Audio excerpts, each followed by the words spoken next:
What does your perfect world look like? And how do you think you're going to get there? I don't know how many times I've asked that question on the campus of the public university, but it's one where I usually get blank stares and mouths drop open. What does your perfect world look like, and how are you going to get there? See, lots of people talk, let's say, for instance, about justice, and they'll say, we want justice. And I will always ask the same question. Is justice in this life perfect? Will you get absolute justice? And generally speaking, people will say no. And then I'll say, then what needs to happen in order for you to feel complete or feel like you're getting what you want to have? Or at the end of the day, what does your complete justice look like? And that's where we come to the second part of my mantra. Remember, knowing where you come from, where you're going to, helps you know how to live now. Well, here's the second part to that.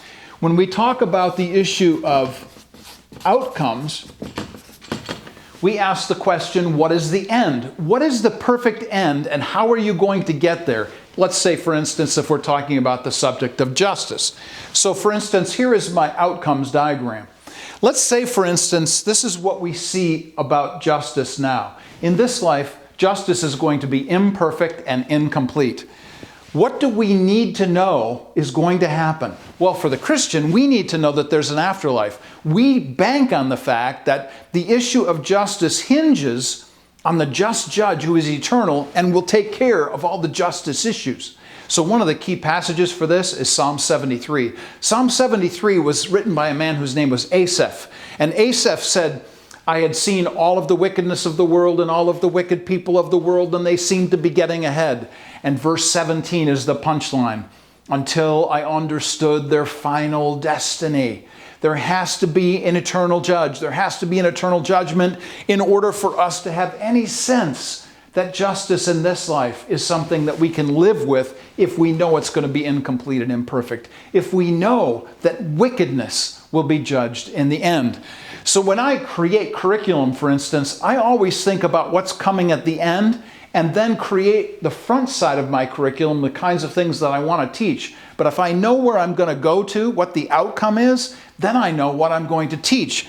That's the same kind of thing here. If I believe that there is true justice, then I can anticipate the end. So back to my question again. What is your perfect end? What does your perfect world look like? And how are you going to get there? For the Christian, from the Christian point of view, what difference does any of this stuff make? It makes a huge amount of difference that I know that there's a just judge that's going to take care of everything in the future. And that eternal just judge is the one who, in the meantime, is going to orchestrate justice even on earth, even if it's incomplete, even if it is imperfect, knowing that in the future, this justice will be meted out by Him. Knowing where you come from and where you're going to helps us know how to live now. Part 3 is next.